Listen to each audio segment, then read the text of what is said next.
kemarin saya memperoleh kesempatan untuk mendapatkan juara tingkat nasional, guru prestasi tingkat nasional pada tahun 2016, dan dengan takdirnya pula saya dari kegiatan Gupres tingkat nasional ini alhamdulillah diberi kesempatan bisa keluar negeri studi banding, yaitu ke Australia. Kemudian insya Allah sudah ada informasi resmi. Kemarin saya sudah di email dari pihak Thailand Bangkok untuk bisa juga menghadiri, yaitu penerimaan Freebird Mahacakri di Bangkok yang insya Allah akan dilaksanakan sekitar tanggal 9 sampai 13 Oktober 2017. Terkait dengan bagaimana kunci sukses untuk menjadi Gupres tingkat nasional, khususnya juara 1, tentu tidak mudah. Butuh sebuah proses, butuh sebuah perjuangan, butuh sebuah kekuatan lahir dan batin agar kita menjadi orang nomor 1. Oleh karena itu, pada malam ini saya akan mencoba memaparkan beberapa kiat keberhasilan secara lahiriah dan secara batiniah. Ibu bapak yang saya hormati, teman-teman di seluruh Nusantara, untuk menjadi guru prestatif tingkat nasional, apalagi juara 1, saya persiapkan hampir 5 tahun yang lalu. Jadi 5 tahun yang lalu saya mencoba mempersiapkan diri dengan target-target yang secara resmi dilakukan secara pribadi, dan dukungan juga dari teman, dari sekolah, dan juga dari berbagai elemen tentunya, termasuk juga di dalamnya dinas dan pengawas sekolah serta tempat sekolah. Terkait dengan keberhasilan sebagai guru prestasi tingkat nasional, saya akan membagi menjadi dua komponen, di mana dua komponen ini diantaranya yang pertama saya akan bahas secara lahiriah, yang kedua akan saya bahas secara batiniah, karena dua komponen ini tidak terlepas dari tatanan sebuah keberhasilan. Saya masih ingat bahwa ada ungkapan seorang guru saya mengatakan, kalau ingin menjadi kiai, belajar dan bergaulah dengan kiai. Kalau ingin jadi ulama, belajar dan bergaulah jadi ulama. Kalau ingin jadi pengusaha, belajar dan bergaulah dengan pengusaha. Demikian juga jika di antara rekan-rekan yang hadir, yang pada malam ini ditakdirkan untuk menyimak sikon kita, jika kita ingin menjadi guru prestatif, tentu kita harus belajar dan bergaul dengan guru-guru yang sudah memiliki prestasi. Karena dari mereka lah kita akan memperoleh beberapa pengetahuan, beberapa wawasan, beberapa ilmu yang tentu mungkin kita belum mengalaminya, tapi yang bersangkutan sudah mengalami, sehingga kita bisa mengambil ibroh atau pelajaran dari kegiatan tersebut. Secara batiniah, secara lahiriah, saya akan mencoba dari mulai secara lahiriah dulu, teman-teman ya. Untuk menjadi Gupres tingkat nasional, itu setidaknya secara lahiriah ada 11 kunci sukses. Ada 11 komponen untuk menjadi sukses. Yang pertama kunci sukses secara lahiriah adalah seluruh instrumen portofolio Gupres itu harus terisi semuanya.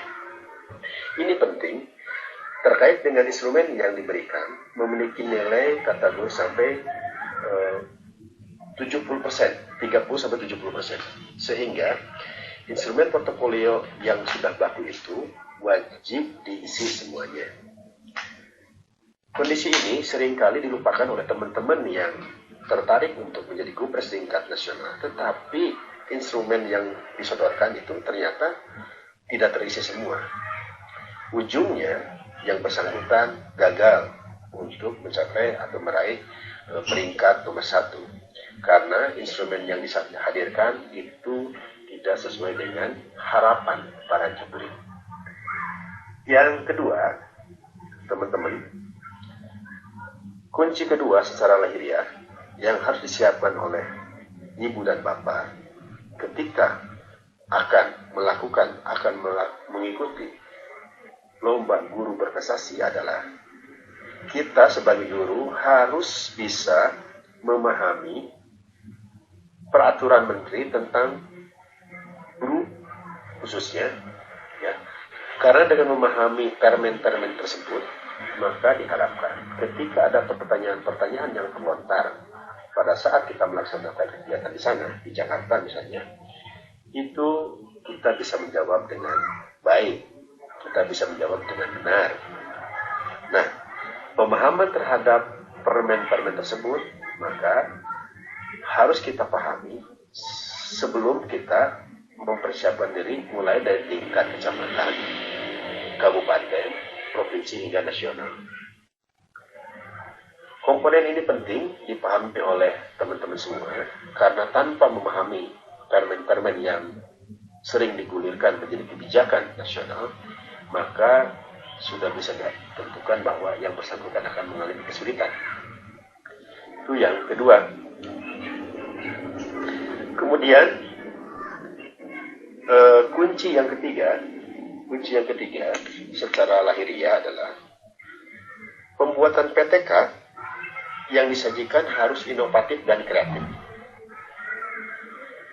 PTK yang disajikan sebaiknya itu PTK bukan best practice, karena sepengetahuan saya kementerian itu lebih menyukai hasil karya penelitian ketimbang best practice, walaupun tidak salah juga sebenarnya ketika PTK yang disodorkan itu adalah yang best practice, namun lebih disukai kepada karya ilmiah yang bersifat PTK.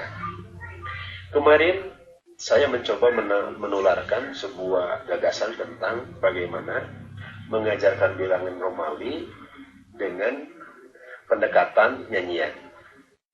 Saya coba ungkap ya sedikit.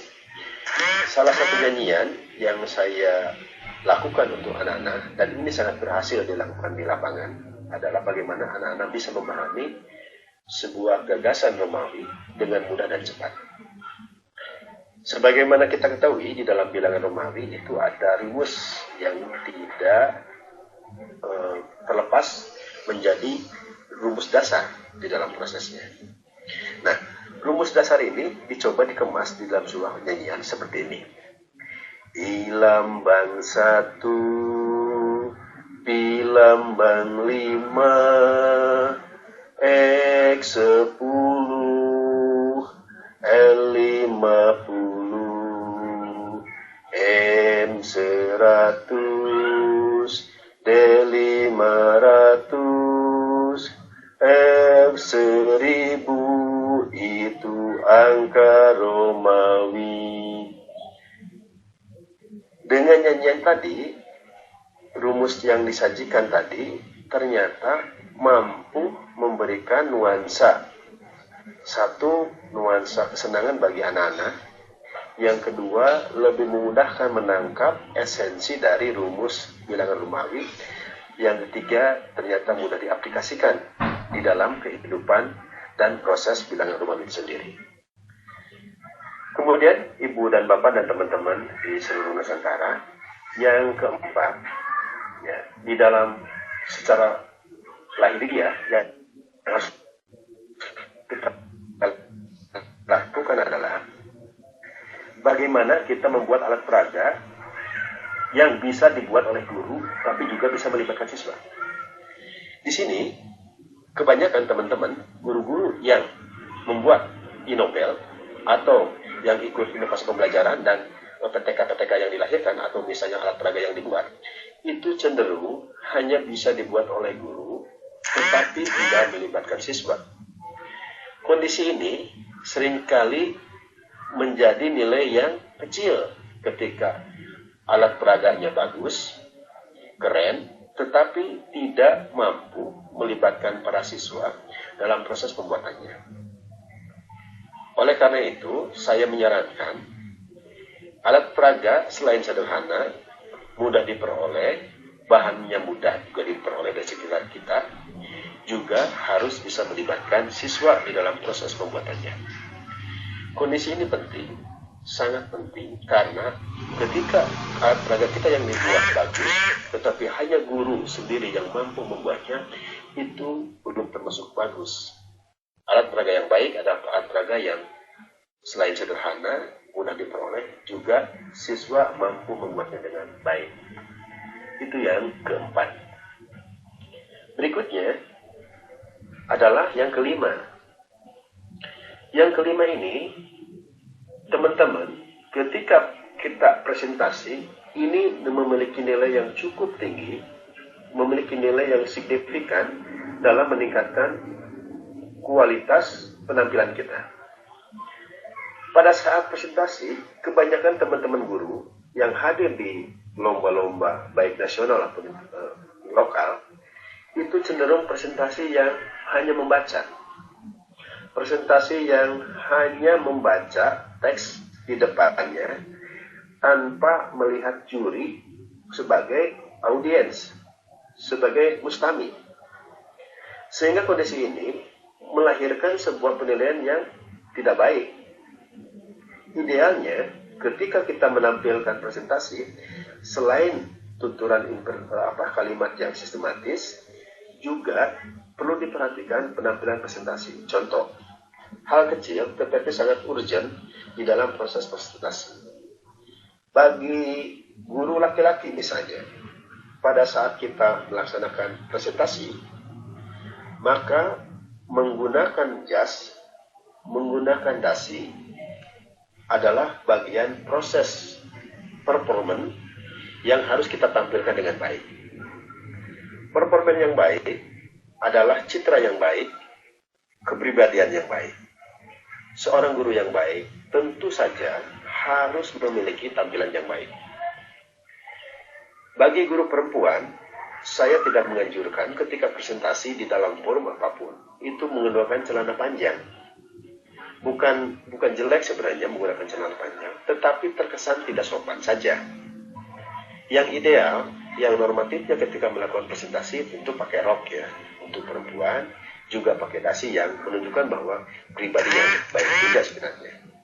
Oleh karena itu, di dalam proses presentasi, bukan saja kita menguasai materi yang pernah kita sampaikan, tetapi juga sekaligus tampilan kita betul-betul menjadi tampilan yang menarik untuk dinikmati, menarik untuk disimak, mulai tataran berbicara, mulai tataran penyampaian, juga gerak, gestur, dan tentu saja kontennya yang kita ingin tampilkan. Karena di dalam proses penampilan presentasi, itu waktu juga sangat menentukan. Rata-rata presentasi di tingkat nasional itu hanya membutuhkan waktu 7 menit. Banyak teman-teman yang selama 7 menit itu materinya tidak tersampaikan dengan baik. Kondisi itu disebabkan karena yang bersangkutan memang tidak terlalu berpikir pada konten. Dia hanya membaca teks, dan ini salah besar. Oleh karena itu, bagi teman-teman ketika presentasi di forum apapun, saya rasa penampilan, kemudian durasi waktu, kemudian sistematika juga harus menjadi proses bagian yang perlu diperhatikan. Itu tentang presentasi. Berikutnya, teman-teman, yang keenam, kunci suksesnya ketika kita ingin menjadi juara nomor 1, itu tolong ketika kita melakukan presentasi, sekali-kali jangan membaca teks presentasi. Teks presentasi itu sebenarnya hanya sebuah tatanan penunjang ketika kita berbicara dalam sebuah teks materi. Artinya, kita harus mampu menampilkan sebuah kemampuan bahwa materi ini dikuasai dengan baik. Pada umumnya, teman-teman tidak menguasai materi pada saat presentasi. Bahkan, target waktu yang 7 menit itu seringkali terabaikan karena teknik penggunaan saat presentasi pun sangat panjang. Ini yang seringkali saya menyaksikan beberapa teman-teman tingkat lokal maupun nasional seringkali terjebak oleh keinginan yang bersangkutan seluruh disampaikan. Padahal tidak semua harus disampaikan karena nanti para juri tersebut mereka sudah membaca karya kita lalu akan bertanya kepada kita tentang presentasi yang kita sampaikan. Kemudian teman-teman, kunci sukses yang lain secara lahiriah yang ketujuh adalah kita wajib memiliki buku yang sudah diterbitkan, artikel atau bahan ajar. Kalau teman-teman belum menerbitkan buku, belum menerbitkan artikel, mohon maaf, jangan berharap menjadi Gupres tingkat nasional. Bukan merendahkan ya, tapi memang kenyataan bahwa di tingkat kementerian, orang-orang yang sudah memiliki menerbitkan buku, menerbitkan artikel di berbagai koran nasional dan lokal, itu menjadi target utama untuk menjadi juara tingkat nasional. Saya sendiri alhamdulillah sudah menerbitkan 7 buku pelajaran. Itu alhamdulillah lulus pusbuk ya waktu itu. Kemudian juga buku sosial 2. Dan yang paling produktif saya lakukan selama ini adalah saya menulis artikel di berbagai koran lokal dan nasional. Hingga saat ini sekitar 476 buah artikel yang sudah saya tulis, selain ada cerpen, cerita pendek, cergam, dan lain-lain. Karena selain menulis, saya juga senang sekali menggambar kartun. Gambar kartun yang sudah saya publikasikan hingga akhir 2017 ini sekitar 150 kartun karikatur. Tapi yang lebih difokuskan hingga saat ini adalah artikel dan buku tentunya. Nah, bagi teman-teman yang tertarik untuk menjadi contoh terbaik dan contoh kebaikan, harus memiliki buku minimal 5 buku untuk disampaikan ke tingkat kementerian atau pada lomba-lomba sejenis. Selain buku, teman-teman se-Nusantara, sebaiknya ibu dan bapak terbiasa dengan pola atau bahan ajar, ya, bikin bahan ajar seperti itu, ya kayak gitu. Kemudian yang ke-8, kita harus sering ikut diklat yang ada jam diklatnya, karena ketika kita kurang mengikuti diklat-diklat yang dilaksanakan, ini pun akan mengurangi nilai yang kita peroleh. Oleh karena itu, mengikuti diklat tentu saja ini sangat baik sekali untuk meningkatkan pendidikan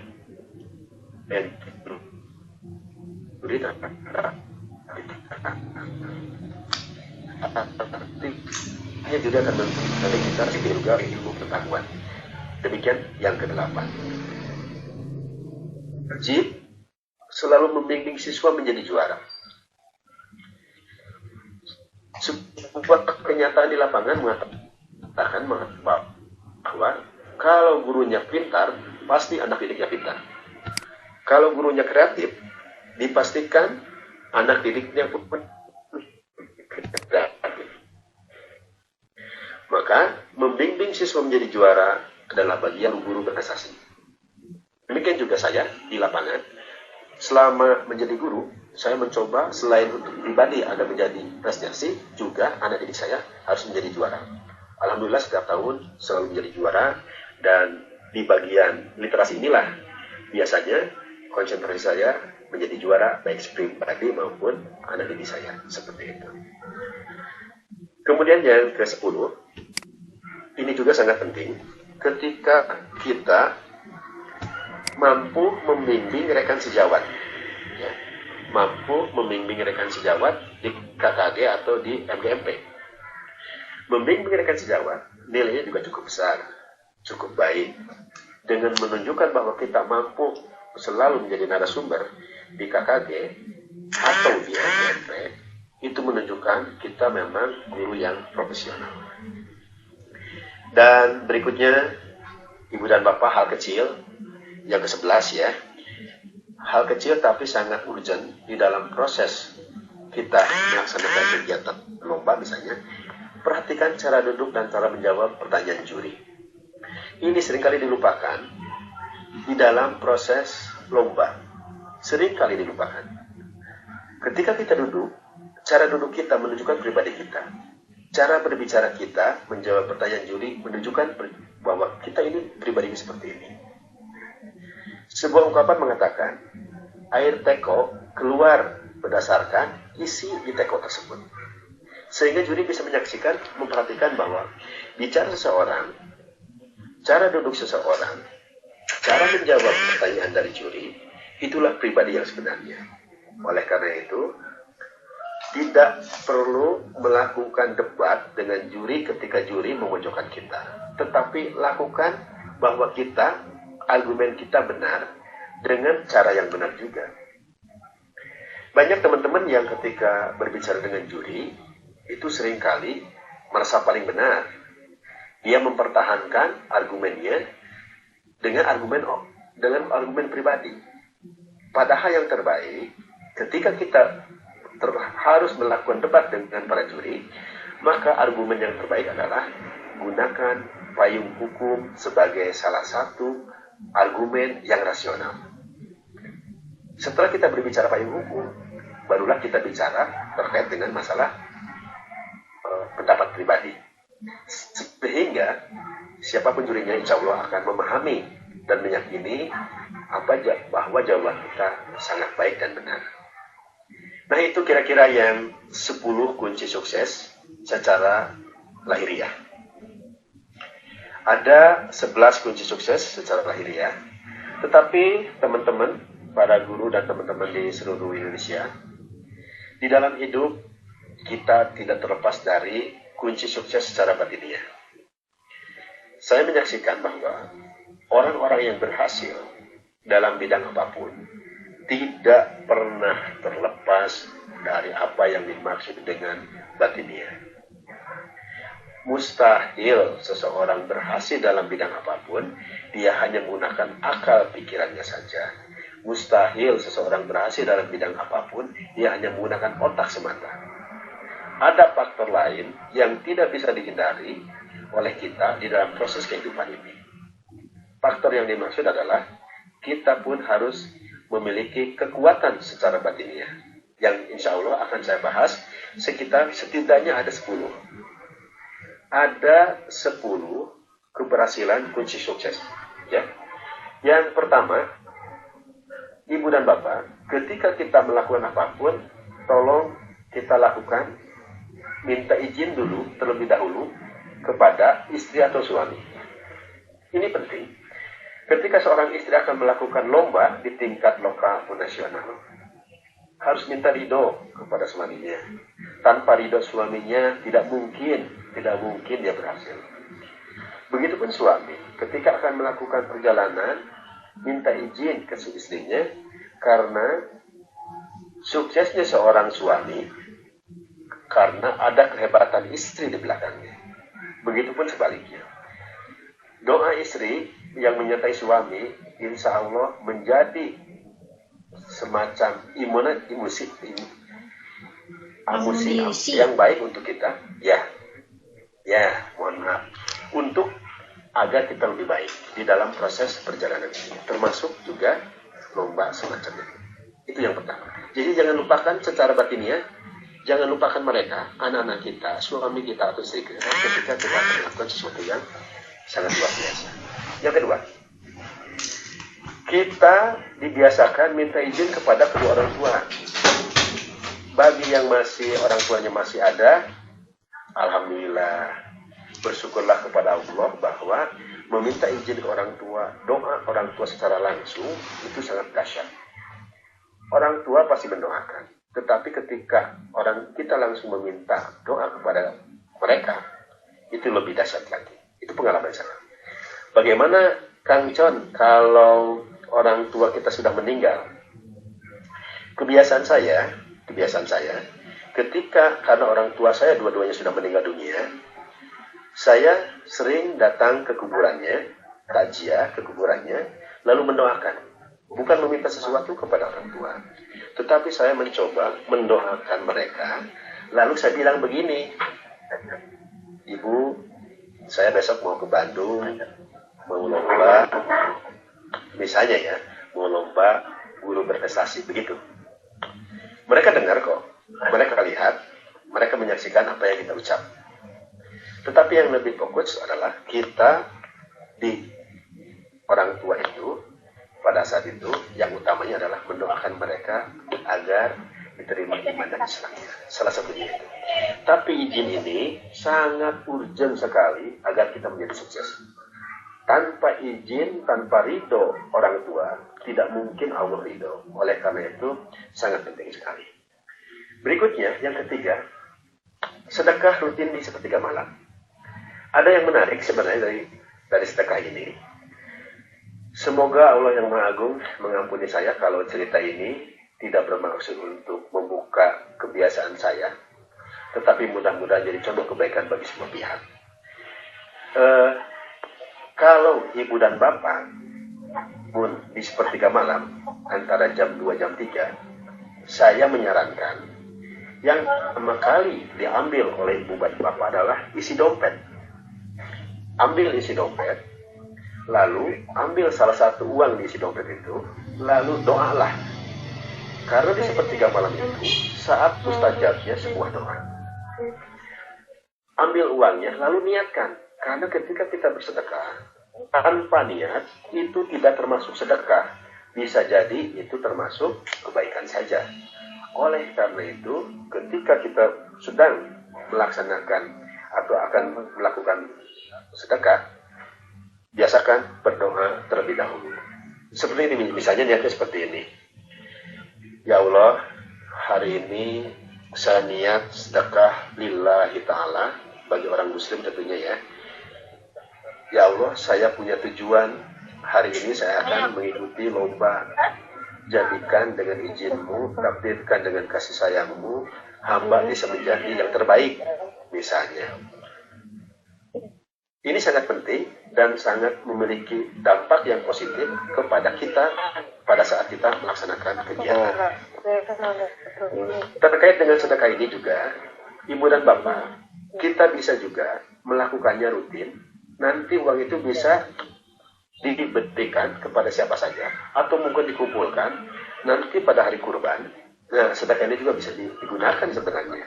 Maka banyak orang-orang yang bisa kurban setiap tahun karena dia nyicil, nyimpan uang sedekah, lalu uang sedekahnya digunakan kurban misalnya. Seperti itu.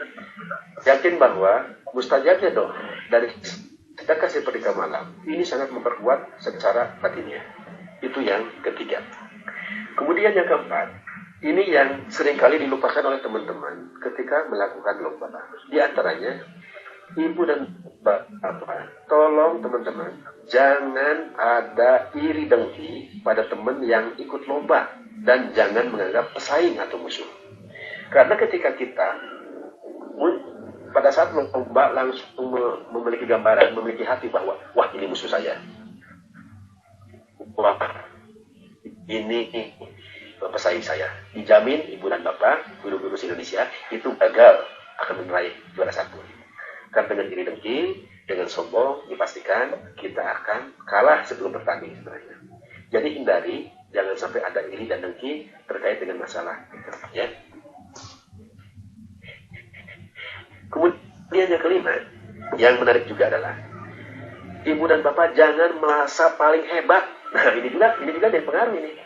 Ini juga sangat salah satu penyebab orang tidak sukses di dalam bidang apapun ketika merasa paling hebat, paling banyak pengalaman, paling punya luar biasa. Tidak usah punya pemikiran paling hebat. Biasa saja, santai saja, nggak boleh jaim, kita relax. Ya. Berikutnya, yang keenam, ya, yang keenam adalah tentu saja ini bagian proses kehidupan sehari-hari kita. Kita lakukan sholat tahajud. Biasanya waktu kita di karantina, lakukan saat malam kita bangun, lakukan saat itu kita melaksanakan sholat tahajud sebagaimana biasanya seperti di rumah. Dan khususnya di dalam sholat tahajud ini doanya khusus. Sementara jangan dulu doa tentang yang lain deh. Kita spesialis doanya. Ya Rob, hari ini saya akan mengadakan lomba guru berprestasi tingkat nasional. Izinkan saya untuk menjadi juara 1. Izinkan saya untuk menjadi juara terbaik dengan takdirmu yang terbaik. Begitu. Jadi teknis, kita doanya teknis, hal yang khusus. Jangan doa kesana kemari dulu, karena kita fokus memiliki tujuan. Itu yang saya lakukan pada waktu itu. Selanjutnya, Ibu dan Bapak, rekan-rekan di seluruh Nusantara, hal lain yang ketujuh adalah ketika ada kesempatan sholat duha, ya, di hotel itu tempat kita menginap, lakukan sholat duha. Lakukan kegiatan sholat duha, karena dari sholat duha ini adalah sebuah prosesi yang semakin mendekatkan diri kepada Allah. Takdir kita yang terbaik itu bukan karena kehebatan kita, bukan karena akal kita, tapi karena ada sisi lain, yaitu Allah Subhanahu wa Ta'ala. Ada Allah yang mengatur semua kejadian dan kita tidak pernah tahu. Itu yang ketujuh, ya. Selanjutnya yang kedelapan. Yang kedelapannya adalah secara batiniah, Ibu dan Bapak sebaiknya usahakan selama kita mengikuti perlombaan, kita memiliki wudu. Loh, untuk apa kami wudu? Yang saya rasakan ketika kita wudu, kita ke air lagi, bisa ke toilet, wudu lagi, ke toilet, wudu lagi. Karena wudu sangat membantu ketenangan batin kita, sangat membantu aura wajah kita pada saat kita berbicara di depan publik, di depan juri, di depan teman-teman.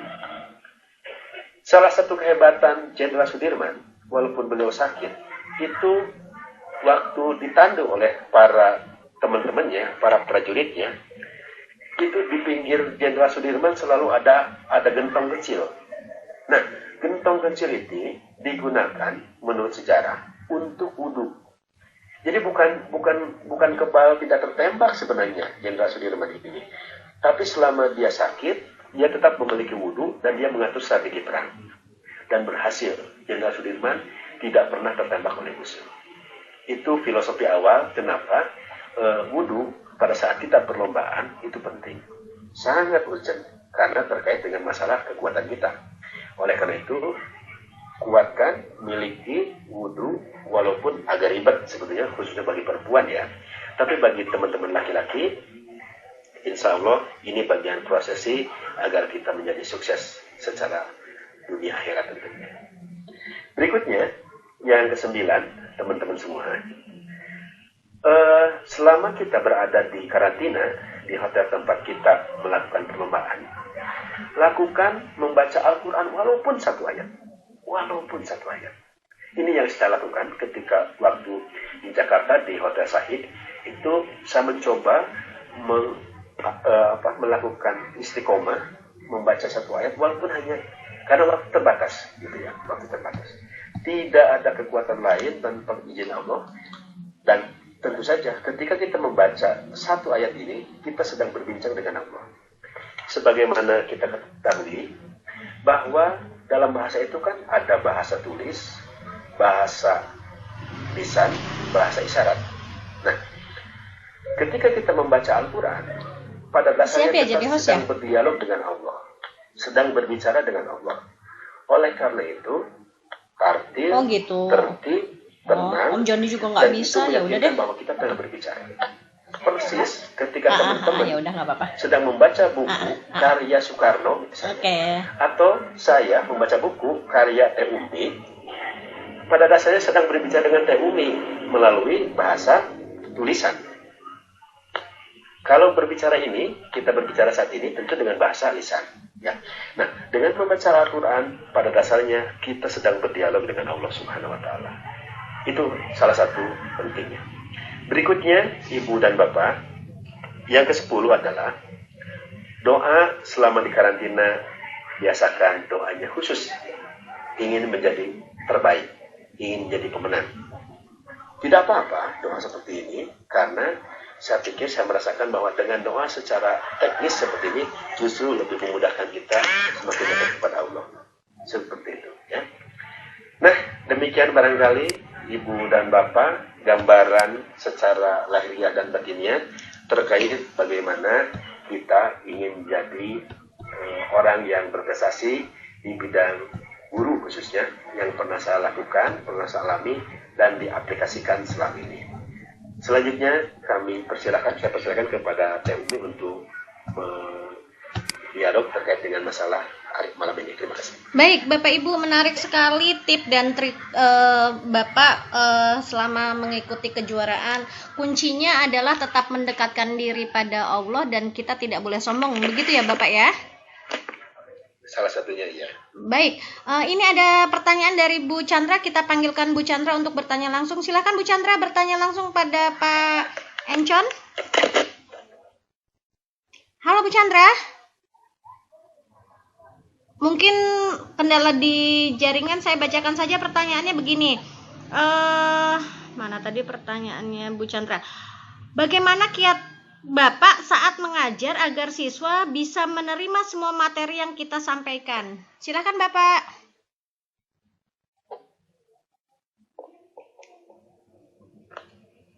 Halo Bapak.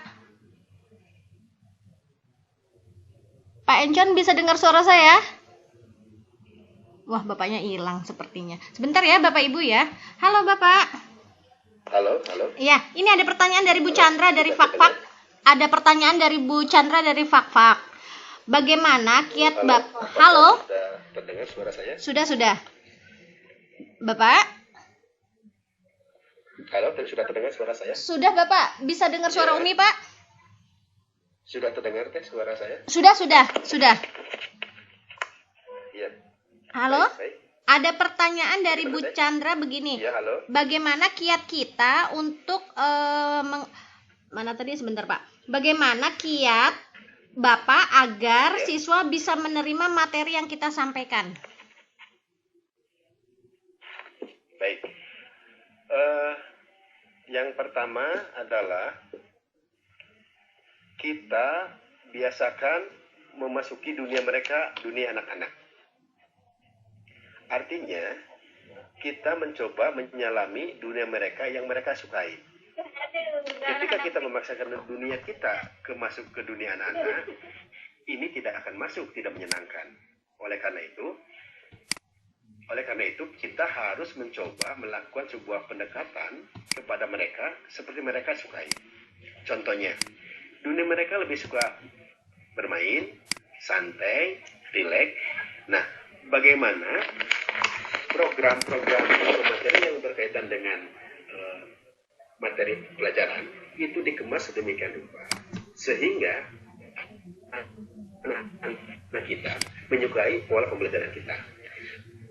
Salah satunya yang dilakukan oleh saya adalah melakukan pendekatan berkelompok, juga pendekatan personal dengan metode inquiry misalnya, seperti itu. Sehingga proses pembelajaran tetap berjalan dengan baik dan tujuan yang diharapkan dari kurikulum ini tercapai dengan baik juga. Barangkali itu salah satunya. Baik, demikian Bu Chandra jawaban dari demikianlah jawaban dari Bapak bahwa intinya bahwa kita harus masuk ke dunia anak-anak agar kita bisa menyampaikan materi dengan baik gitu ya Pak. Halo. Bapak Ibu mohon yang tidak bertanya dimatikan dulu mic-nya ya, biar tidak trouble. Baik, Bapak sekarang ada pertanyaan kedua dari Bu Trian. Mau bertanya, materi atau bahan yang harus dipersiapkan dari Gupres itu intinya apa, Pak? Halo, ya. Halo, Bapak. Halo, Bapak. Ini ada pertanyaan dari Bu Trian. Kalau untuk Gupres, materi yang harus dipersiapkan itu apa saja, Pak? Halo, Bapak. Halo. Suaranya sepertinya putus. Bentar ya, Bapak Ibu ya. Halo, Bapak. Suara saya terdengar nggak di tempat Bapak Ibu? Mohon maaf, ya. Halo, Bapak. Halo. Iya, ini Halo. iya, ini ada pertanyaan dari Bu Trian. Iya, Teh. Apa yang harus dipersiapkan secara materi atau bahan untuk guru prestasi? Dari segi bahannya, Pak. Materi untuk persiapan lomba maksudnya ya. Iya, lebih spesifiknya untuk guru berprestasi. Dari segi bahannya, kalau tadi kan tip dan trip dari segi lahiriah dan batiniah. Nah, sekarang kalau dari segi bahannya bagaimana? Oh, kaitannya dengan bahan-bahan yang harus disiapkan begitu Iya, maksudnya? iya. Bahan yang harus disiapkan ketika kita ingin mengikuti guru berprestasi tingkat nasional maupun sebelumnya adalah tentu saja yang 4 komponen tadi, ya, sebetulnya 4 komponen aspek guru, pedagogik, ya, profesional, sosial. Nah itu penting sekali kita siapkan karena di tingkat nasional itu nanti kita juga akan melakukan tes dan selain wawancara kita akan melaksanakan tes tertulis dan psikologi, seperti itu diantaranya. Artinya memang dari segi pengetahuan kita harus siap, dari segi berpribadian juga kita harus siap, ya, bukan hanya satu aspek tapi 4 aspek yang sudah kita pahami bersama-sama sebagai salah satu unsur disebut guru yang profesional. Demikian, Teh. Baik, demikian Bu Trian. Barangkali nanti ada yang mau ditanyakan, silahkan ditulis kembali di ruang chat. Bapak Ibu mohon nanti bertanyanya jangan di privat ya, karena saya membacanya bukan dari laptop tapi dari HP. Jadi kalau di privat ada di laptop saya tidak bisa membaca. Baik, ini ada pertanyaan lagi dari Pak Herwin. Bagaimana teknis pedagogiknya, Pak? Ya, pedagogis itu lebih dilihat dari sisi nanti tampilan kita sebenarnya. Lebih dilihat dari teknis wawancara kita. Lebih dilihat dari presentasi kita. Ya, untuk profesional biasanya itu dilihat dari hasil tes tertulis kita dan psikologi yang kita harus mengisinya sampai 100 halaman dalam jangka 100 soal dalam jangka 1 jam. Seperti itu gambarannya. Secara pedagogi lebih fokus kepada kepribadian kita selama kita di karantina, selama kita berada di sana dan interaktif di antara teman-teman dan sesama para guru berprestasi. Demikian, Teh Umi. Baik, Pak Herwin, barangkali ada yang masih mau ditanyakan, boleh nulis lagi nanti di ruang chat ya. Sekarang saya beralih ke pertanyaan Pak Rahmat. Bagaimana respon peserta didik setelah Bapak menjadi pemenang dalam guru berprestasi? Apakah mereka lebih antusias dan menjadikan Bapak sebagai guru dambaan mereka? Alhamdulillah. Saya kata-kata ini membuat saya merinding sebenarnya. Saya ingat sekali beberapa tahun kemarin, saya salah satunya tidak pernah ingat tanggal lahir, tetapi ketika itu anak-anak saya di kelas 4 menyiapkan kado ulang tahun yang sangat luar biasa. Satu itu. Yang kedua, ketika saya meninggalkan kelas, mereka selalu merindukan saya begitu. Ketika saya harus melakukan perjalanan dinas luar kota, mereka seringkali kecewa dengan saya. Pak, kenapa baru datang sudah balik lagi begitu? Saya jelaskan kondisinya, kemudian tetapi saya sudah menyiapkan berbagai materi untuk mereka, sehingga ketika saya tinggalkan pun tidak berarti saya lepas tanggung jawab. Saya sudah menyiapkan berbagai materi sebelumnya. Kalau saya meninggalkan 2 hari, berarti materi itu sudah disiapkan 2 hari. Dan yang membuat mereka tertarik dan menjadi bangga adalah ketika saya bercerita, saya ceritakan nih, loh ternyata jadi guru itu bisa naik pesawat terbang gratis kalau jadi guru berprestasi, bisa ke hotel bintang 5 gratis, bisa naik pesawat terbang gratis, bisa naik perahu gratis, maksudnya kapal feri gitu ya. Mereka senang sekali, antusias sekali. Dan di antara mereka, dari cerita-cerita pengalaman yang langsung real saya laksanakan, membuat motivasi mereka terpacu, motivasi mereka terenyuh. Bahkan dari cerita-cerita yang saya kemas dengan bahasa mereka, pendekatan mereka, membuat mereka tertarik untuk selalu ikut lomba, ikut bersaing, ikut ingin menjadi juara yang terbaik. Saya katakan, menjadi juara itu bukan masalah uang yang dikejar, tapi jadikan kita, prestasi kita menjadi contoh kebaikan dan jadi jalan kebaikan. Nah, mereka semangat. Alhamdulillah, dari kisah-kisah ini, mereka terbakar motivasinya untuk terus menjadi yang terbaik, termasuk juga di kelas saya diantaranya itu, yang saya perhatikan, yang saya simak dari perjalanan hingga saat ini. Demikian, Teh Umi. Baik, sekarang saya mau membacakan dulu pertanyaan dari Bu Vista, baru nanti Pak Herwin mau bertanya pada audiens. Bapak Ibu silahkan nanti disimak pertanyaan dari Pak Herwin. Bapak, ini ada pertanyaan dari Bu Vesta benar. 1, bagaimana kiat agar siswa cepat mengenal huruf? Kebetulan saya berada di daerah yang lumayan terpencil, mayoritas anak-anak dari rumah langsung ke sekolah. Baik, nomor 1 dulu ya. Iya. Untuk mengenal huruf, khususnya untuk kelas rendah, Biar cepat gitu, Pak. itu digunakan dulu teknik menulis di angkasa gitu. Kalau huruf A kita gambarkan A pakai tangan gitu, pakai tangan kita A gitu ya. Lalu setelah pakai tangan A, sebaiknya kita ambil contoh benda yang memiliki huruf awal. Misalnya apel. Nah, ada bendanya. Ini apel, A. Awalnya A.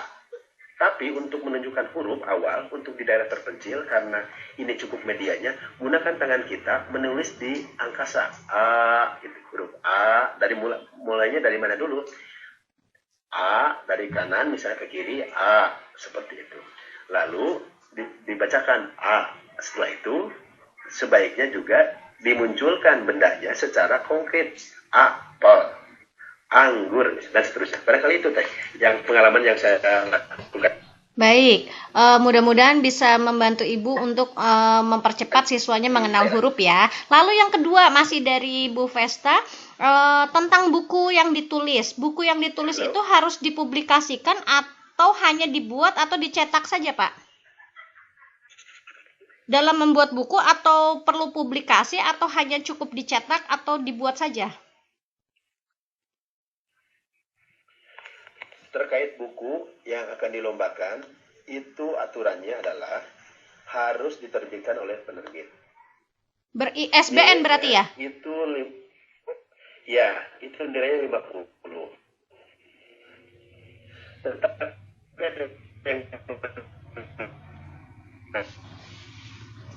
Halo Bapak, suaranya putus-putus.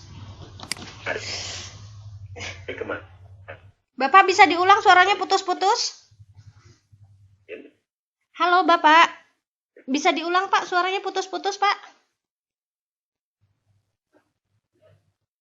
Halo Bapak.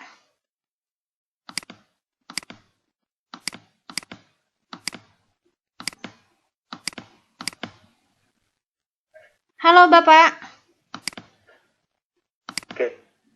Suaranya putus-putus Bapak, bisa diulang Pak.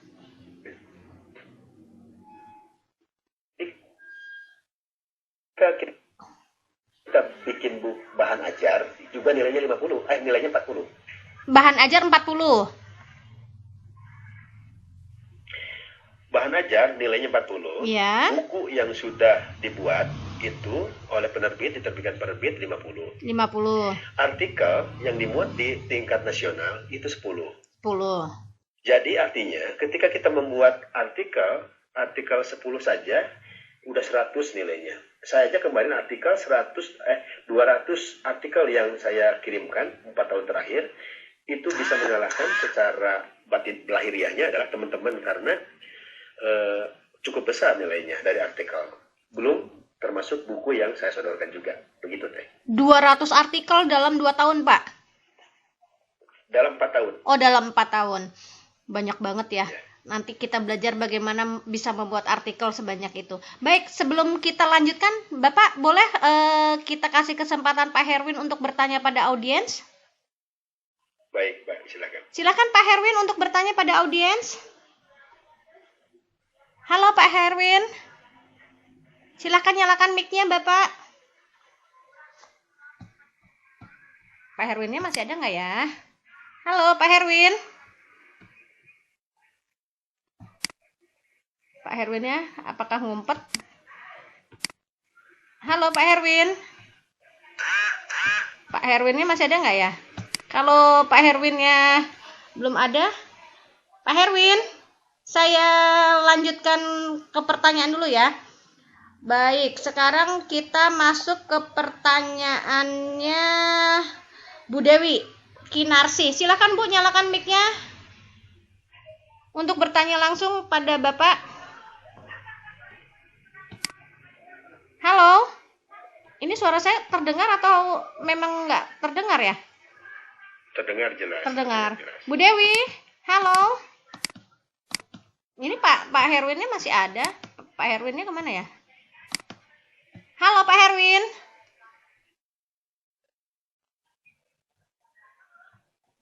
Oh, dibacakan saja katanya. Bu Dewi bertanya begini Pak. Bagaimana tip dan trik Bapak sebagai pembimbing supaya murid Bapak menjadi juara di bagian literasi?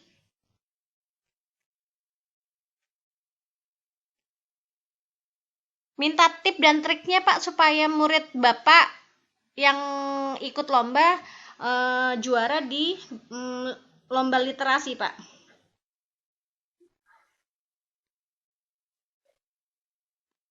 Halo, Bapak.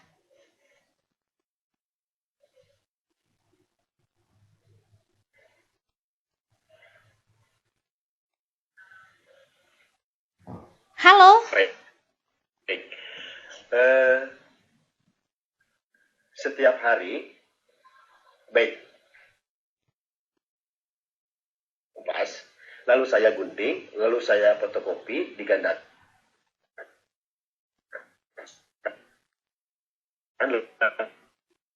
Bapak suaranya putus-putus Pak, bisa diulang Pak? Suaranya putus-putus? Suaranya putus-putus Pak, bisa diulang Pak? Halo?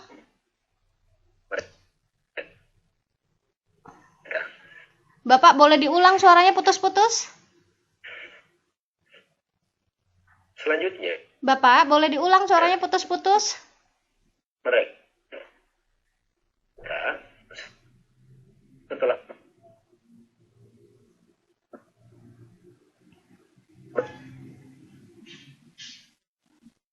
Halo Bapak. mendapat Bapak boleh diulang ya? Tadi cerpen itu, suaranya putus-putus. mereka membaca. Bapak boleh diulang, Lalu suaranya saya putus-putus. Ya, halo. Ya, diulang dari pertama Pak. Tadi tip dan trik yang pertama menggunting koran. Pertama menggunting clipping koran ya. Kita membuat clipping koran.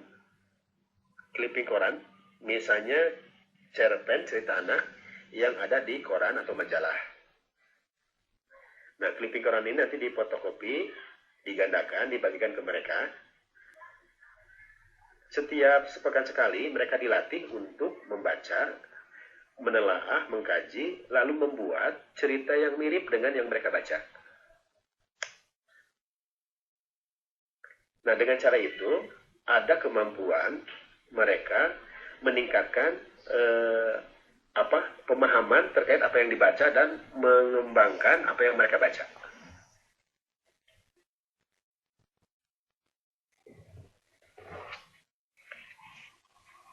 Ya, halo Teh. Iya, halo.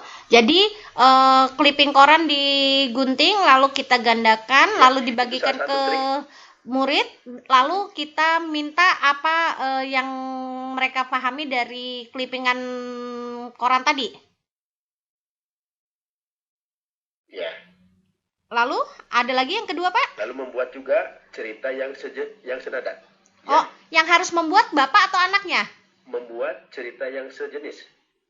Yang harus Anak-anaknya. Oh, anak-anaknya Ya, membuat cerita yang sejenis Ya. dari guntingan koran yang sudah tadi dibagikan gitu ya. Iya. Oh, gitu. Ada lagi, Pak? Baru itu yang saya lakukan untuk mengembangkan kemampuan literasi menulis cerita atau pengalaman yang mereka alami. Atau berarti dengan istilah lain ATM ya Pak, ambil, tiru, dan modifikasi gitu ya Pak? Nah, secara garis besarnya seperti itu. Baik, demikian Bu Dewi, mudah-mudahan bisa diambil tip dan triknya untuk nanti ikutan lomba ya. Baik, sekarang saya bacakan pertanyaan dari Pak Ramlis. Bapak, saya mau bertanya, apa materi dan metode literasi yang Bapak sampaikan dalam pencapaian guru berprestasi 2016? Literasi yang disampaikan itu terkait masalah kemampuan menulis.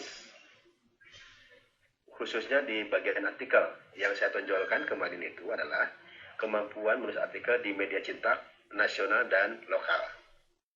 Literasinya itu. Dan beberapa buku yang 4 tahun terakhir saya terbitkan. Jadi lebih ke artikel ya Pak ya?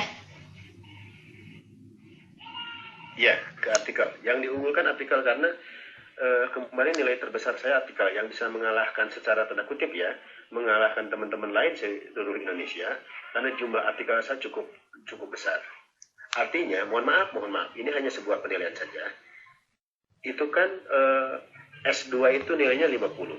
S2 itu 50 nilainya. Tetapi bisa kalah oleh 10 artikel gitu. Jadi karena 10 artikel itu bisa 100 angkanya. Jadi S2 itu bukan jaminan bisa menang, malah lebih itu di artikel gitu ya, Pak?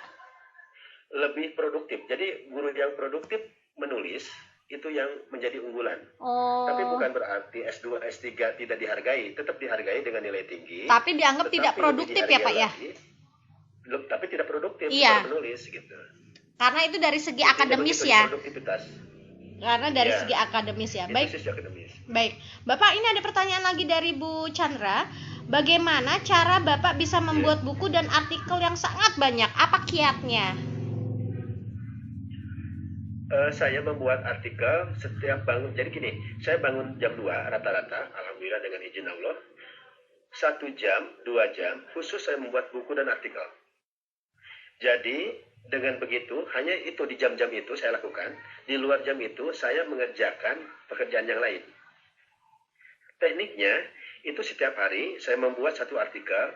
Kalau artikel bisa diselesaikan dalam 1 waktu misalnya.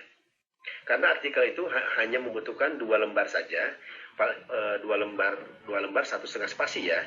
Jadi dalam jangka 1 sampai 3 jam saja, alhamdulillah bisa selesai untuk artikel. Tapi untuk buku itu membutuhkan kerangka buku dulu, lalu saya menyiapkan bahan-bahannya. Setelah itu baru saya mengerjakan buku sama di jam-jam itu.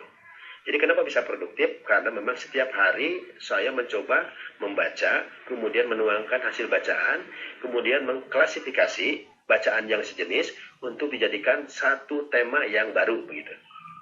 Oh, jadi seperti itu ya Pak. Jadi di saat orang lelap tertidur, Bapak membaca lalu menuangkannya menjadi artikel yang baru, begitu ya Pak ya? Ya, diantaranya itu. Jadi artikel di rumah, bacaan di rumah itu sangat banyak. Karena tidak mungkin seorang bisa menulis kalau dia tidak banyak membaca. Itu mustahil sekali. Kalau banyak membaca, dipastikan bisa menulis. Tapi belum tentu orang menulis tidak banyak membaca, tidak mungkin. Orang yang produktif menulis, pasti dia produktif membaca. Karena membutuhkan berbagai data, apalagi non-fiksi misalnya.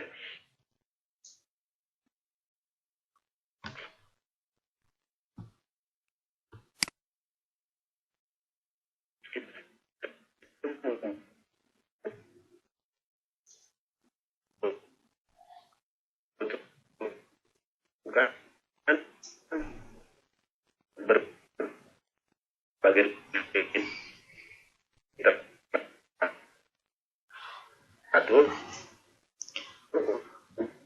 Halo, suaranya putus-putus Pak. sepanjang keabsahan, termasuk juga artikel, karena artikel adalah karya ilmiah populer. Baik, jadi intinya sebelum kita menulis kita harus banyak membaca dulu untuk referensi kita, akhirnya kita bisa menulis ide gagasan kita. Seperti itu ya Pak ya? Ya, betul sekali. Bapak, baik, ini ada yang bertanya, bagaimana jika di suatu daerah itu belum ada penerbit Pak atau percetakan sehingga di daerah tersebut belum ada yang membuat buku? Langkah apa yang harus kita ambil apabila di daerah kita belum ada penerbit atau percetakan untuk menerbitkan buku-buku yang sudah dihasilkan? Ya.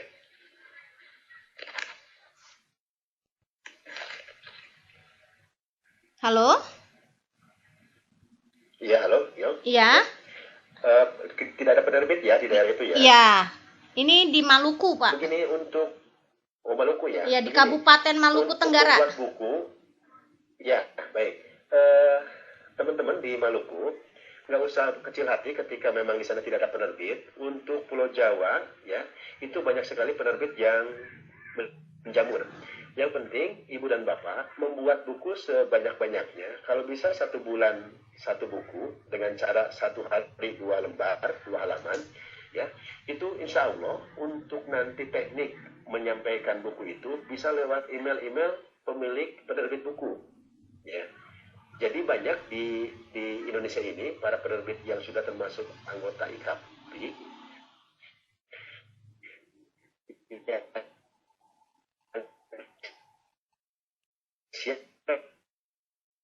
Benar, lima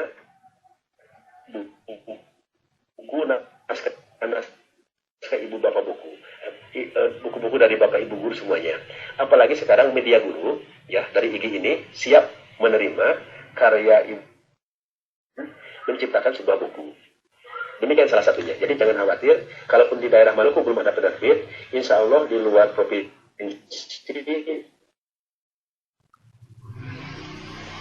banyak yang lewat email bisa dikirim dan bisa diterbitkan. Baik. Salah satunya itu. Demikian Bu Vista, jangan patah semangat ketika di daerahnya belum ada penerbit. Mungkin Ibu bisa browsing untuk mencari penerbit-penerbit di daerah lain yang siap menerbitkan buku tersebut ya, Bapak ya.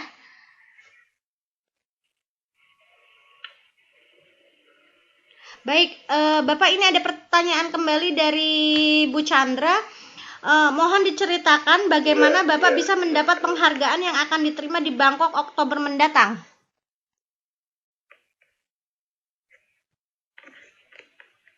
Ya.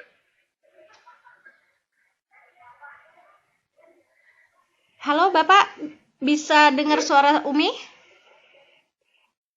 Iya, halo. Iya, Bu Chandra bertanya bagaimana Bapak bisa sampai mendapat penghargaan yang akan diterima di Bangkok Oktober mendatang, Pak? Insya Allah saya sudah mendapatkan informasi resmi karena kemarin sudah mendapatkan email untuk menerima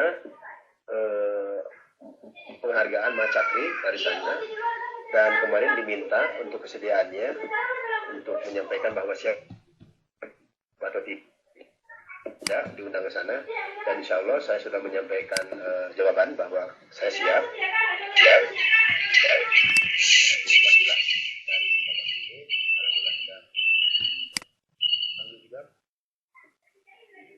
Juga sudah menyampaikan informasi ini lebih dahulu kepada saya secara pribadi dan berterima kasih atas informasinya. Demikian juga informasi dari Kang Erwin nih. Kang Erwin juga sudah banyak cerita bagaimana kiat-kiat kegiatan yang dilaksanakan di Bangkok nanti seperti itu. Itu diantaranya. Enggak, pertanyaan Bu Chandra bagaimana bisa sampai dapat itu, Pak? Dapat penghargaan itu bagaimana bisa sampai dapat? Ya, pertanyaan Bu Chandra bagaimana sampai Bapak bisa dapat penghargaan tersebut, Pak? Ya, halo. Ya, halo. Halo, Bapak. Halo. Iya. Halo. Halo, Bapak. Pertanyaan Bu Chandra bagaimana sampai Bapak bisa dapat penghargaan tersebut di Bangkok? Prosedurnya mungkin bagaimana gitu? Eh,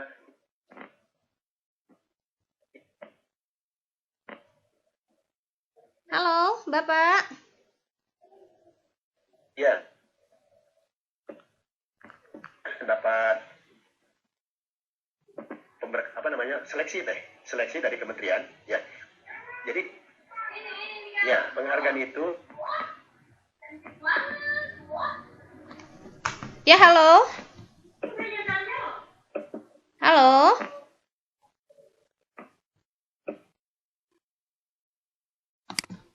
Suaranya Pak Encon putus ya sepertinya. Selamat malam Pak Bobby. Senang bisa gabung. Halo. Ya, Bapak, silakan dilanjutkan, Pak. Halo? Halo. Ya, halo? Ya, halo. Halo? Ya. Iya, halo. Iya, halo. Salah satunya adalah seleksi yang dilakukan oleh kementerian terhadap materi atau penghargaan yang ada di Bangkok. Itu salah satunya. Oh, ikut seleksi ya, Pak ya? Bukan Ya, bukan kita mengajukan diri sendiri tapi dipilih gitu ya, Pak ya. Lalu diikutkan seleksi gitu ya. Iya, sesuai dengan persyaratan yang diminta oleh Bangkok gitu ya. Oh, baik. Demikian ya Bu Chandra ya. Sekarang pertanyaan lagi dari Pak Ramlis. Satu lagi nih Pak pertanyaannya, baru-baru ini sekolah kan disarankan untuk melaksanakan literasi kepada peserta didik. Menurut Bapak, bagaimana cara yang efisien agar siswa SMP mampu melakukan literasi yang bermakna? Ya, sebaiknya saran saya, literasi yang bermakna adalah literasinya literasi apa? Membaca atau menulis? Karena literasi masih kompleks ya, masih luas maksudnya. Jadi kalau literasi membaca misalnya, yang sama seperti yang saya sarankan tadi, anak-anak itu dianjurkan untuk membaca sebaiknya itu di awal atau misalnya ada waktu khusus. Situ. Kemudian karena membaca itu belum tentu memahami, oleh karena itu cara mengetesnya mereka harus bisa mengemukakan atau menuliskan ulang apa yang mereka baca. Itu teknik yang paling efektif yang saya lakukan, karena anak-anak SD pun ketika dia membaca belum tentu memahami, apalagi dengan suara nyaring. Maka cerita cerpen yang diberikan dari clipping koran itu lebih bermakna, lebih mudah dipahami ketimbang membaca seluruh buku. Tetapi dengan cara membaca satu cerpen, clipping cerpen, kemudian kita tes dengan cara berbicara atau menulis, ini ternyata lebih efektif. Saya pikir juga di SMP juga demikian adanya. Baik, demikian jawaban dari Bapak. Mudah-mudahan bisa dipahami ya. Baik Bapak Ibu, tinggal 9 menit lagi waktu kita. Barangkali masih ada yang mau bertanya? Saya persilahkan.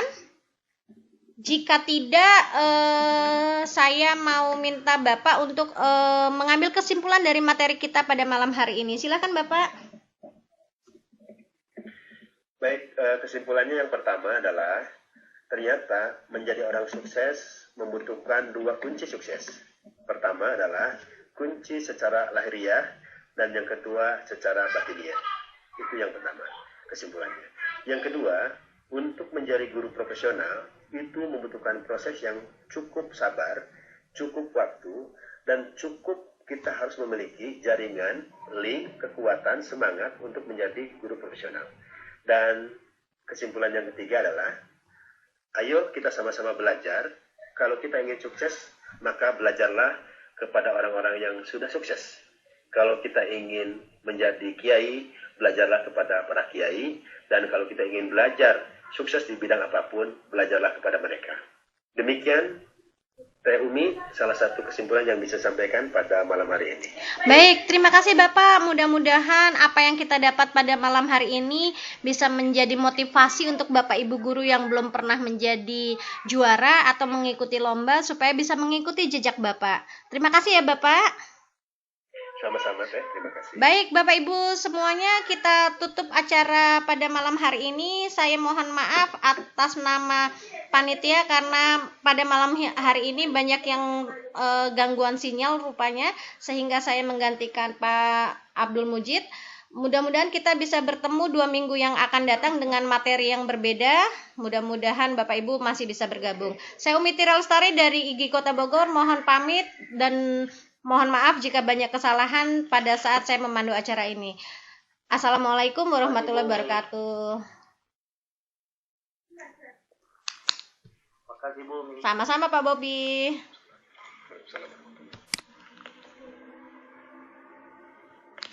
Makasih semuanya.